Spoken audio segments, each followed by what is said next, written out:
Welcome to the Decent People Podcast, a production of Decential Media, where we're committed to telling the stories of the founders, builders, and visionaries who are creating a new decentralized economy and internet experience. You guys know it as Web3 or blockchain, and we're going to bring you the smartest and most interesting people in the space for intimate conversations that reveal their background, how they got into crypto in the first place, and what they're doing today to make a decentralized future a reality. Thanks so much for joining us. Make sure to check out our site at decential.io. Now, to the show. This is the Decential Podcast, Decent People Podcast. I'm Steve Ledden. I'm here with Mitch Ngo, the CEO and founder of Golden Arc, and he's here to discuss with his team today the intersection of cannabis, cryptocurrency, the metaverse, and everything in between. And so me and Mitch will kick it over to you to start. You can introduce the team, give us a little bit of your background, and what brings us here today. Sure. So, myself, I'm not so much in the cannabis space. My background's always been a tech entrepreneur investment in different sector. So when myself and team Al and Jack, we always trying to the transparency part between what is real cannabis and what is not seems to be a big mystery. So the idea of blockchaining our product, that's how we started 3 years ago. So that's what led us to what we have now today. So Golden Arc is more of a tech software development company. What we're trying to do is trying to see to sell, and Jack can elaborate more. I'm just going to introduce you to Jack and Al, but I just want to give a brief of what we do as a company. Our main focus is just a technology company. And Jack, you can elaborate more on that. Jack? Sure. So my name is Jack Lau. I'm the CTO of Golden Arc. And we start out with a seed to sale technology because we see that there's some lapses in the current system that most states are adopting. And one of that is that there's a high tax rate, which is leading to a lot of different type of markets, not legal markets that are kind of growing. And so we figured that if we're able to authenticate the product, so from seed to sale, if we're able to map the genealogy, then we can authenticate whether or not that seed is exactly what the grower states it is. We could then blockchain that. And then let's say the producer produces 100 eighths.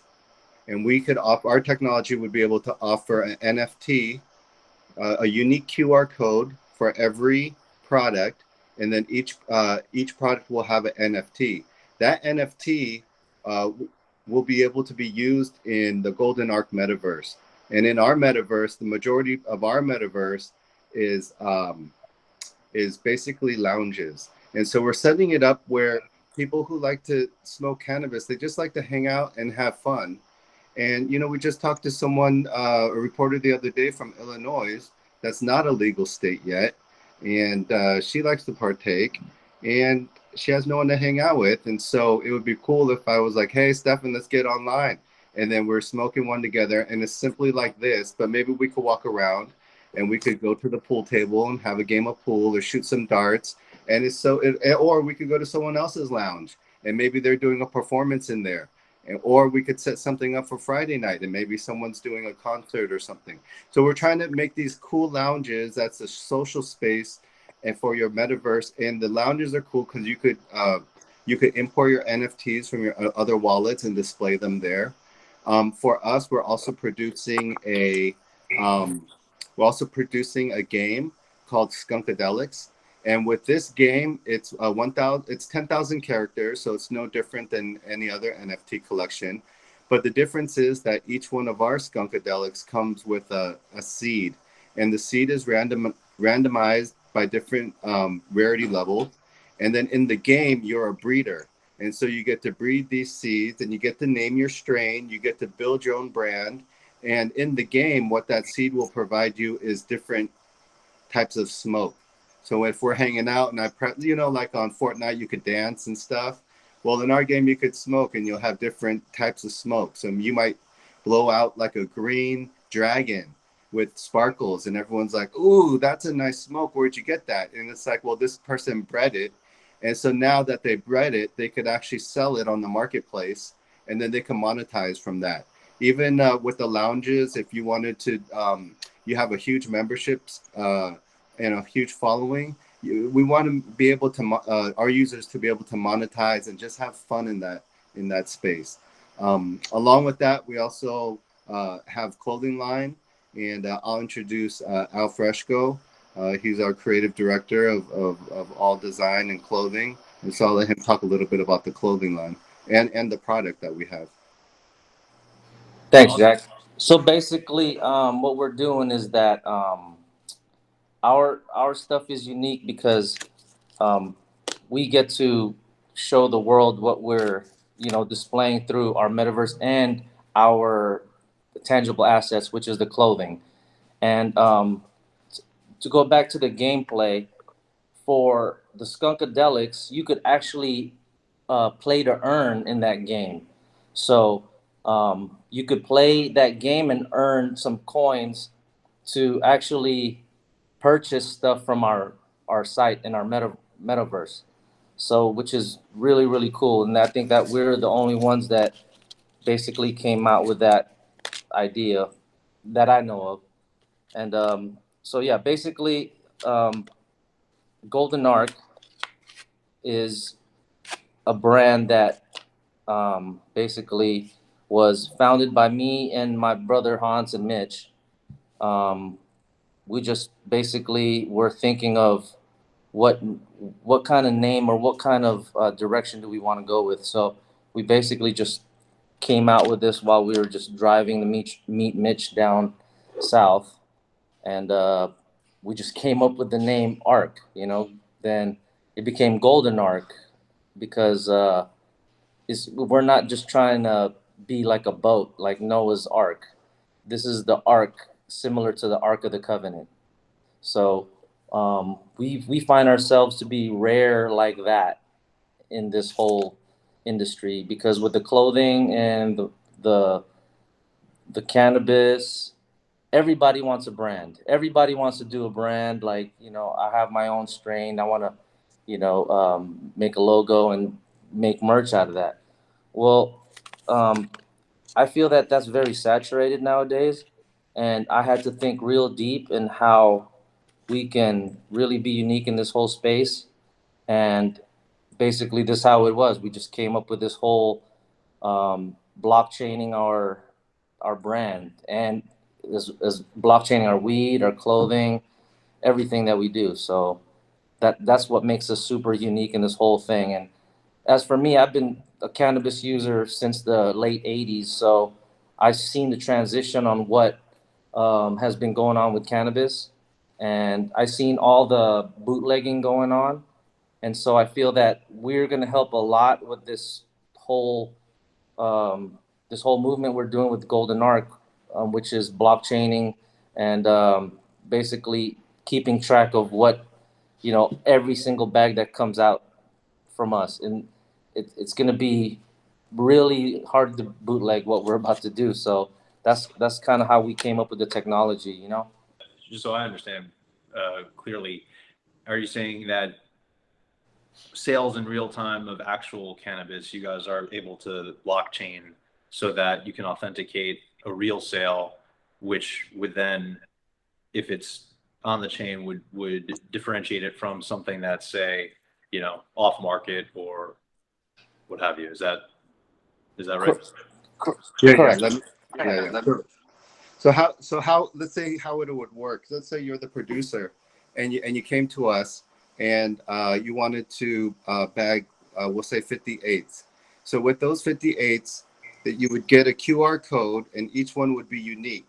So there's only 50, and then once you purchase it from wherever the dispensary is, that customer could then go to our app, Authenticate. It's called Authentication. And then they would be able to scan the QR code, and they would actually be able to see the genealogy and the history of that grow of the plant. And it would say, yes, this is an authentic plant or authentic product, claim your NFT. And so you would be able to claim your NFT. Now, if you went in there and it was a counterfeit product, it might say that this is already claimed, or this does not exist. Wow. Wow. Okay. So it's an added layer then of security on top of what you would typically get with the checks and balances of a typical dispensary. You're also getting the proof that, each bag has been sold once. It's not right. You're not getting Exactly. secondhand. Exactly. Or anything like that. Exactly. Got it. Okay, cool. And so maybe this question for you, Al, is you came up with the name, you had the ARC, Golden Arc. Was the vision always to create at a baseline, a blockchain cannabis company? Where was that the initial, no pun, seed of inspiration to create a verification system for cannabis? Well, it was definitely it was in our mind to really like find a way to actually like authenticate our product. But until we met Mitch and his team, that's how we got the idea of like, hey, why don't we blockchain everything that we do? Hey, Like, Stefan, let me answer that question. When we started this, California just got legalized right about 6 years ago, and we were, black market to gray market to white. That seemed to be the natural transaction into this whole market. The black market has always seemed to be the one that the licensed LLC like ours always have to compete with.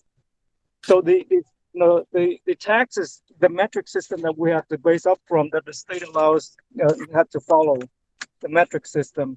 Within that system alone, there's a lot of flaws into it. So let's say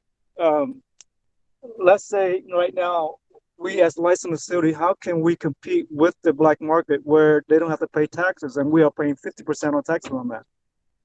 Because the metric system is flawed in a way where they can manipulate it, that the taxes will not be paid back to the state. And we got all this licensed facility, and there's no how the state is not getting paid for all the license that California have issued. Yeah, so they're not seeing return. So they have to tax us high. So if the state are taxing us in this 50% bracket, how do we compete in the black market? You can't. Yeah. So what Mitch was basically saying is that there could be a lot of loss from the seed to sale, from the whole process in the current metric system. There could be loss, and the loss could be due to operator not knowing actually what's going on. And so in our technology, let's say you're harvesting, and once you harvest and you wait and you measure how much the weight is, it gets blockchained. And so now you have your harvest weight, and then there's a video surveillance of that, and that's blockchained as well. So you can't say that the weight is off when we could see that the weight is blockchained. That could be one point of weakness in the current system. And there could be other various points of weakness. And so we have Hans, who's our COO, Hans Benson, unfortunately couldn't be here today, but he's heavily into the industry, and he's been in the grow side for many decades, starting from Humboldt. And he's able to identify all the places of weakness where we can make sure that the operator knows exactly what's going on with their product. They can't be everywhere all the time, but if it's a blockchain, then they could look and they could see like, hey, this is actually going great. So essentially, it's what you guys are doing is really transforming the way in which cannabis sales on one end, like so baseline level, the way in which cannabis sales can be authenticated and the way in which people interact with their cannabis purchases. Exactly. Even for futures, for instance, it's really difficult for the operator right now to know what's going to be the next trending strain. And so maybe they spent tens of thousands of dollars growing a crop. Come to find out, harvest time, that was last month's flavor, and nobody likes that anymore. So if we're able to blockchain this, and they already know based on their grow that they do, let's say 100 pounds every 2 weeks, and it's of something that's super fire right now, well, they could actually sell futures of it, pre-sale it by selling the NFTs. And then after it's grown, it's sold, it's weighted, then it's be authenticated after it's picked up. And that way there can't be any bootleg weed going around to dilute the value of your product. Sure. Which is really, I mean, it makes sense then that this would be the next wave of cannabis growth and authentication and everything of that nature. So back to Astor, I lost you, so I apologize. So what I want to add on what Jack and Al saying, that we also taking the existing technology, we're not creating anything new. Google's been around, Google Maps been around. So all the technology that we have mentioned to you, what we're trying to do is create the same identical thing in our cannabis community. The metaverse is not new. The search engine is not new. Map's been around. So what we're trying to do is combining all the existing technology and build a community within the cannabis space. The technology that's already there, like the NFT, the blockchain, so the last 3 years we've been really focused trying to make this the product, because as soon as any brand get to a certain stage, they will get knocked off. One of the biggest concern in this business, when people start smoking, they don't know what they're smoking, where it came from. Is it indoor, outdoor? So those are the questions that's been asked all the time. As soon as the product gets to a certain point, they just knock it off, right? So how can you trace and track all that? In the next few years, the whole 50 state will be legalized. We have to have some check and balance. That's why we try to create a community that people can vet, they can talk, they can say, oh, Steph, hey, check out this product. I had this dispensary. So what we're trying to do is like a WeMap.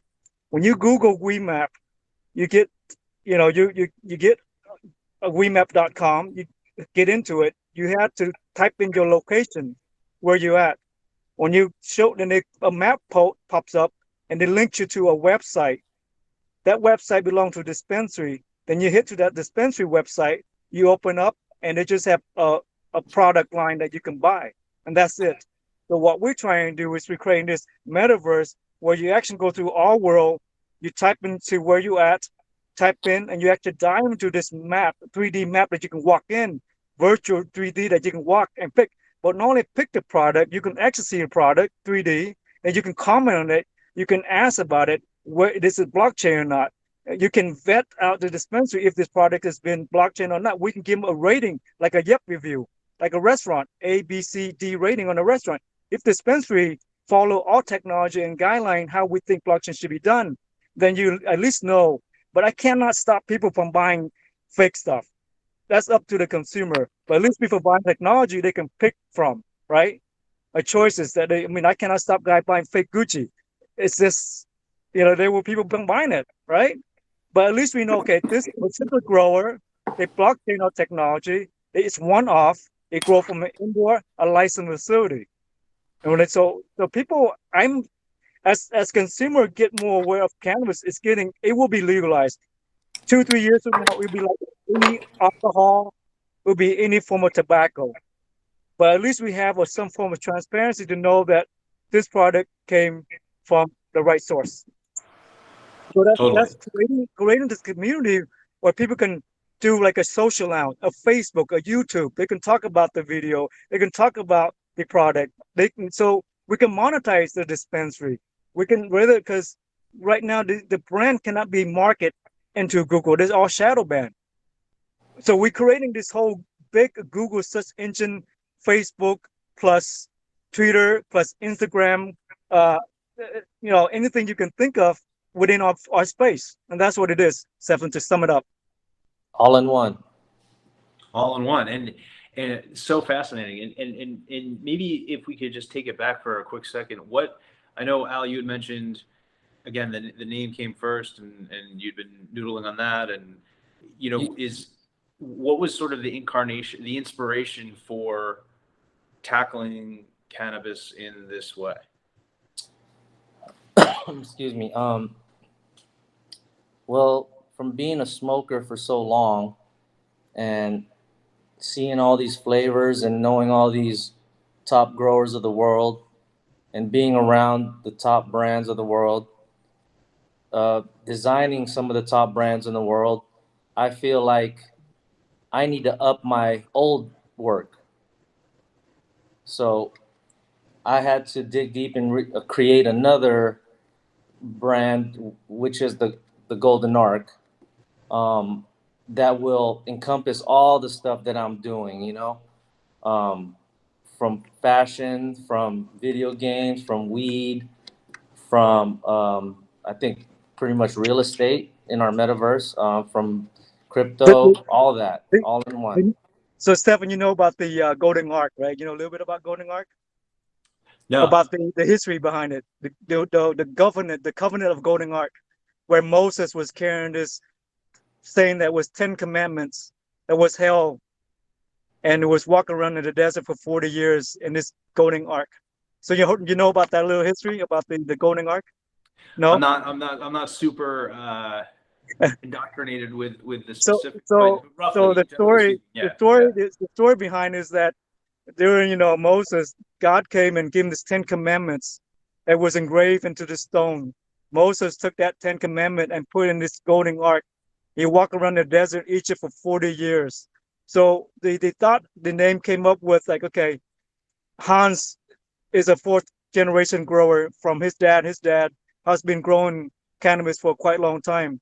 So the thing was, now the Golden Ark being found, we found that Golden Ark. Now we got all the seeds in it.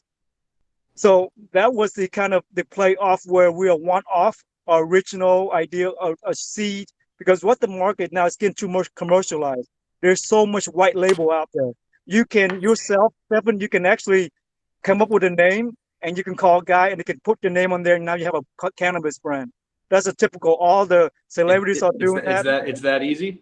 It's Well, it is that easy. ridiculously easy.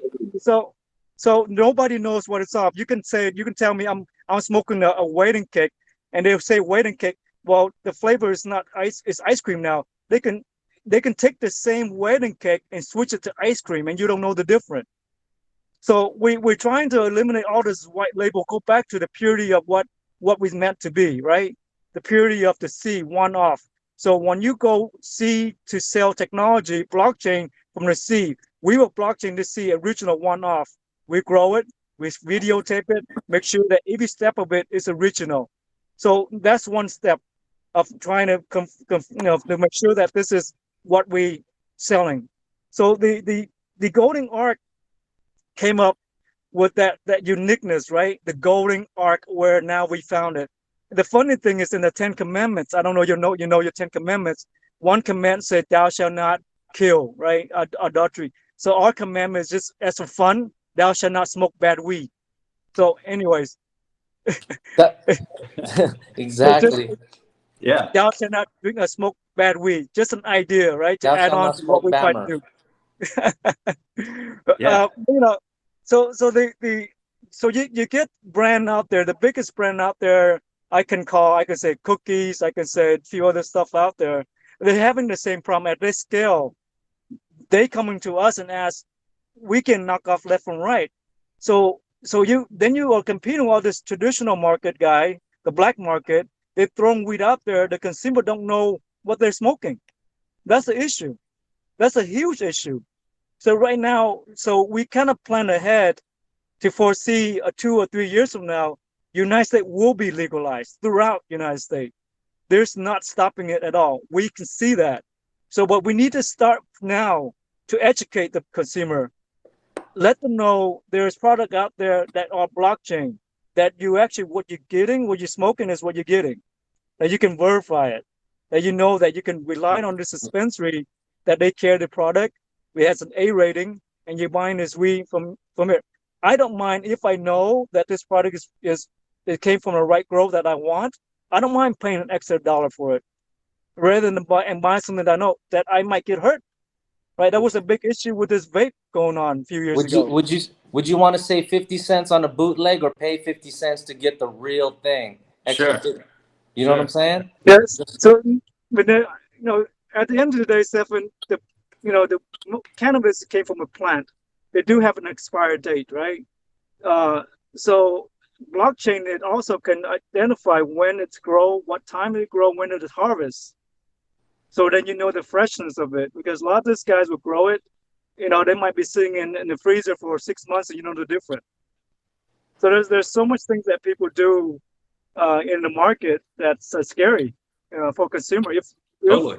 they know what we know, you don't want to smoke cannabis. That's the thing about it. And as the market get bigger, all these kids, or not say kids, but people who are into the cannabis, they don't want to buy in the streets, because there's cases where they're buying stuff from the hemp flower and lace it, and you can never see the difference. Hemp and THC, it look identical. They just spray something on it, you know the difference. They could get for like a few dollars a pound. You can spray something on it and call it weed. So when it's completely something else. Totally. Yeah.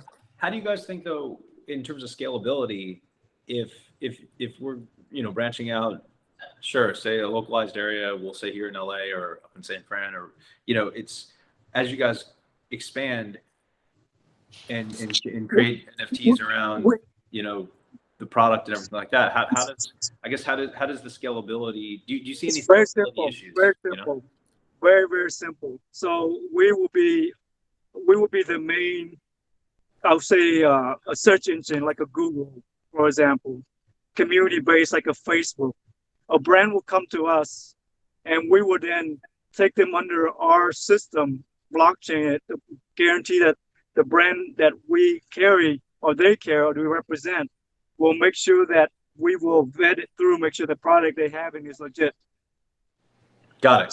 So it's like the, as you were saying, like the Yelps or the verification rating or the TripAdvisor, stuff like that. It's like it's all combined. Your platform is the voice then. Then people can comment on it, review it, rate it, whatever they want to do with it, with the product. That's up to the community to say, right? So we built this platform, like I mentioned, Facebook, Twitters, Yelp, anything you can think of.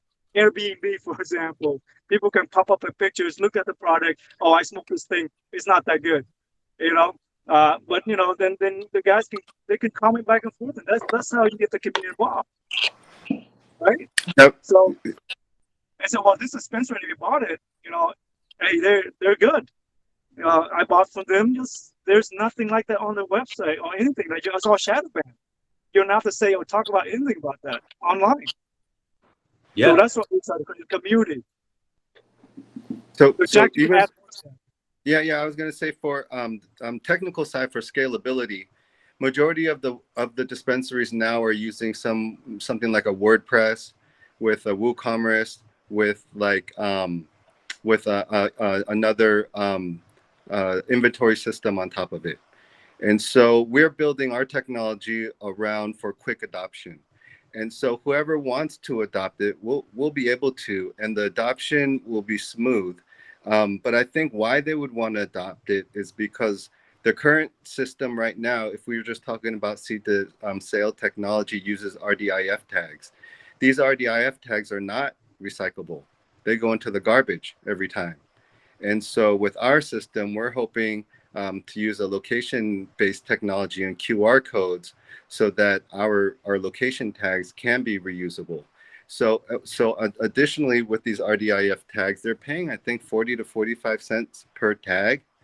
And so if you're losing 40 to 50, $60,000, depending on how big your grow is annually, just off of non-reusable tags, I think for us, adoption, we hope would be quick, and scalability would be could be just as quick, because we're trying to make it as simple as possible to adopt our technology. Got it. Which I think to your point, it sounds like the barrier of entry, the less friction you have, the easier it will be for dispensaries to sign up and adopt you guys. And in a weird way, it's like, was this the vision with the name, like becoming, I know you gave the explanation with the Golden Arcs. It's almost like becoming the gold standard to authentication of cannabis in a way. Yes. Yes. Exactly. We wanted to do something really, really super unique, super special. like that has never been done before. You know, as a user, I put myself into. I mean, basically seeing all the brands going on right now, going around. So basically, I put myself in the user, in the crowd, you know, so I could kind of see what's going on, and that's how we came up with the golden arc. Like, Definitely. When I started talking about the metric system, I got cut off, but I want to go back and kind of go through a little bit to let you understand how the metric system works. So California is a leading heading for cannabis right now. A lot of other states are start waiting, you know, like to see what we do in California. So the metric system, the state providers, when us as a licensed facility, they give us an ID, a number, a tag. That badge of tags will then given to us. Then we have to tag each plant as we grow it. But that metric system alone got a lot of flaws. There's a lot of things that they can claim loss, even though it's not. They can claim it's loss. But within the tax itself, so Nevada, California, our tax is ridiculous. So last year, you can Google this. I think Las Vegas lost about $3 billion of tax revenue to the state. They're not seeing the tax that they were thinking, so that's why they have to bump up our tax bracket up to higher percentage. So when you do that, you scare away the licensed facility. So the metric system, what we try and do is to improve it without losing that loss. If we can, the state can adapt our system that we can prove that the state, if you do this and all the cannabis license follow our, we should be making you money. And if that is the case, your tax bracket for us should be reduced down so we then compete with the unlicensed facility, the black market. And that's the only way you can win. So if we can use our technology, blockchain it in a way where all the state can follow, and we can go to the federal level and argue our case. This is what we're doing, you know, to make sure that every plant is count for, right? Every penny that will be for, because that's the only way that we can, to show that if we can prove that and reduce our tax down and compete. Right now we can't. That's an issue, major issue. Sure. So it sounds like then that the conversation, well, it seems like a no-brainer in terms of federal and state law to incorporate you guys into that realm, because your help, the world you guys are building would just inevitably help whatever regulations are correct, currently being adopted or in the future would be adopted. You know, just it feels like everybody benefits from what you guys are doing. If we had to explain, if we had to explain that in one sentence, go ahead, Mitch. No, I was just saying that this business will grow in a few $100 billion market in the next few years. So that's a lot of money that we know of, but there's a lot of black market that nobody knows about. Right. What were we saying, Jack? I was just going to say that if we just had to simplify it in a couple sentences, we're just hoping our technology is able to prevent loss, unbeknownst to the operator, to prevent loss, to increase revenue, and in return to hopefully lower taxes, because there'll be a bigger increase in revenue all around. If the state sees that and they're meeting their projections, there's no reason why they shouldn't lower the taxes for the operator so that they can provide for their families. Like right now, it's just, there's really no choice for them. And so even if you were to have an auditor, well, I think there's like 3 auditors for the whole state of California. I'm not sure if that's true, but I think it's a low number.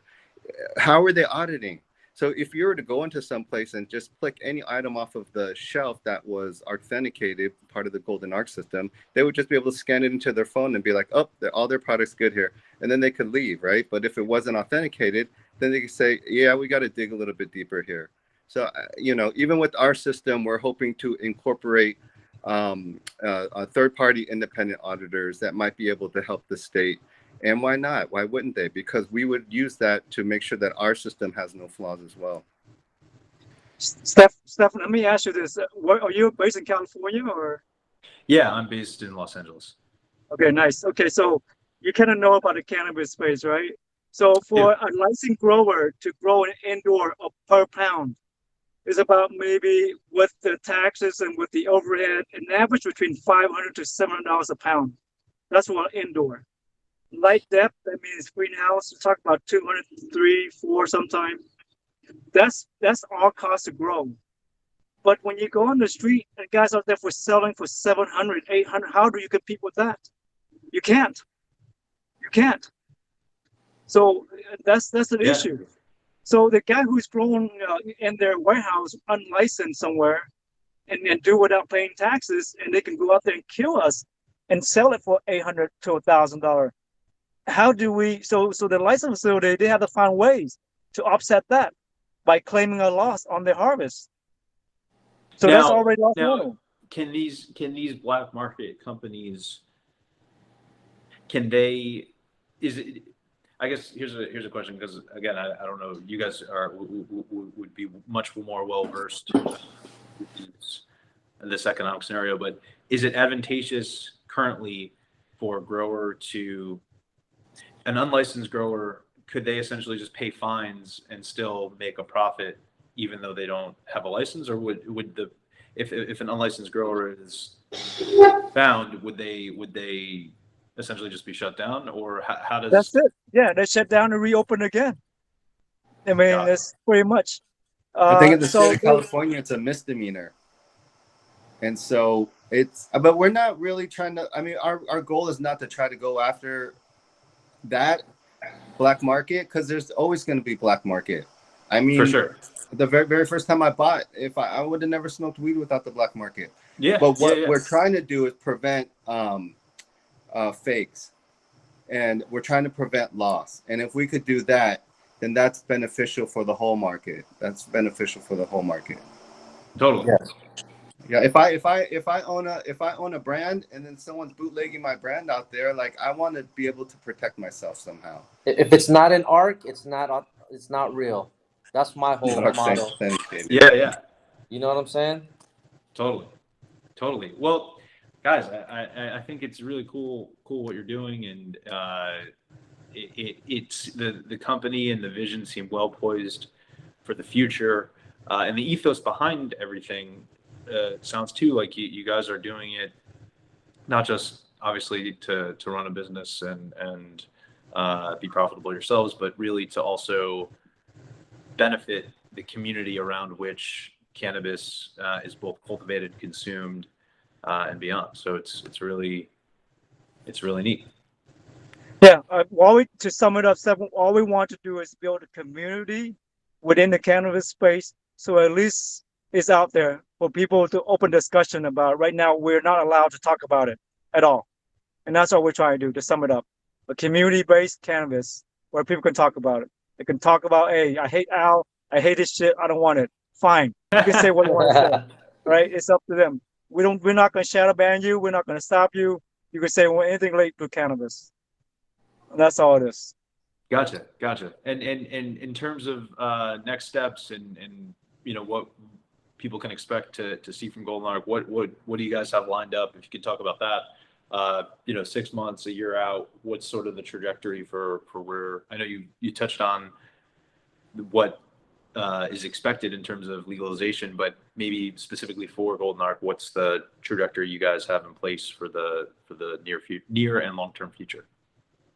Jack, you can answer that. I talked to you a lot about it, right? Sure. So we're planning a launch on 4/20, a public launch, and that's why we're building up some of our press now.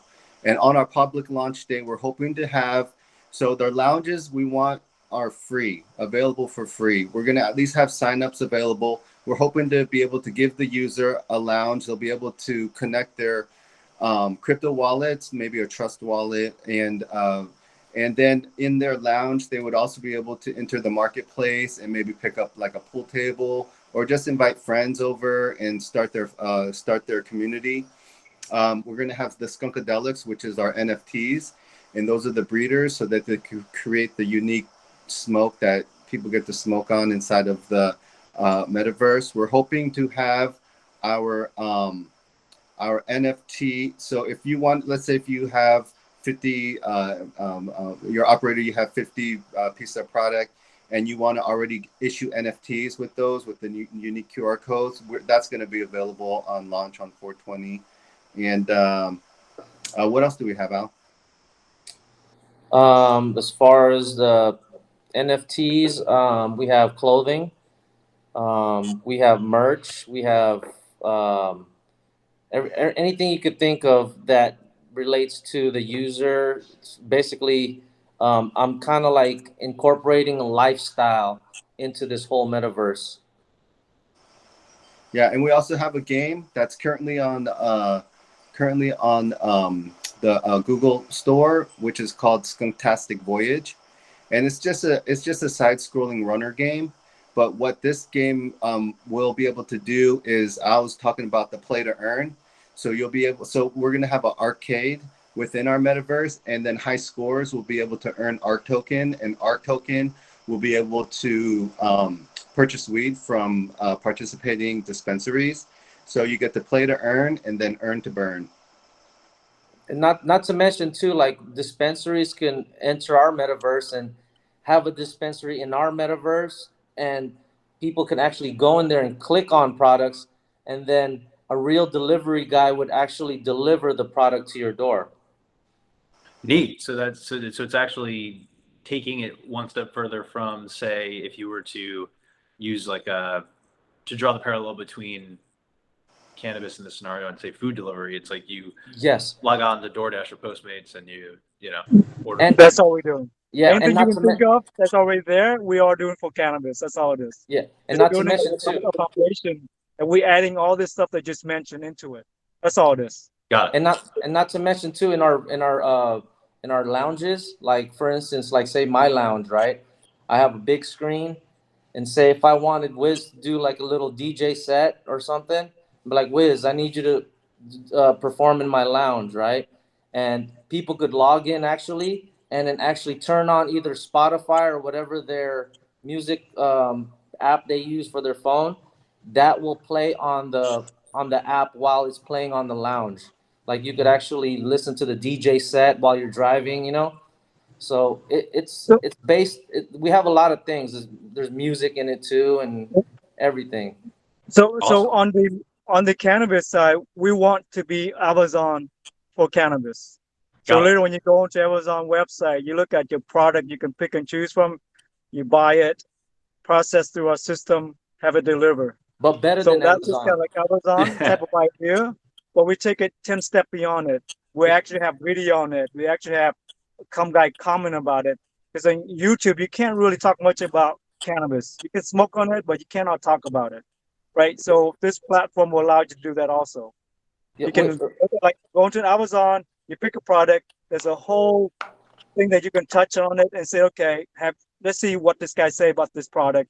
There's a commercial about this product. There's a YouTube influencer about cannabis talking about it. So you can have a lot of ways you can actually verify, vet out the product if you want to buy it. How long has it been? Has it been blockchain? Where you can buy it, etc., etc. So we take the Amazon model, eBay model, take it into your YouTube model, into your Facebook model, buying experience, et cetera, et cetera. So that's what we're doing. Love Kind of it. sum things up. Yeah, and actually, one final question. In terms of the NFT element, is that something that you can transfer ownership of once, say, you bought a bag and you've got your NFT of it? you could sell it.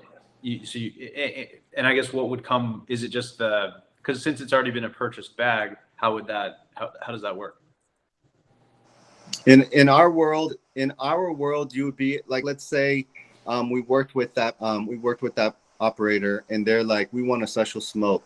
So with our NFTs, when the user claims it, they will get butterfly smoke with pink fairies that come out. And so Got it. so if I got that and I didn't use my smoke yet, and I put it up for auction and you bought it, now you could use that. You would own that, and you could use that in the smoke in your metaverse.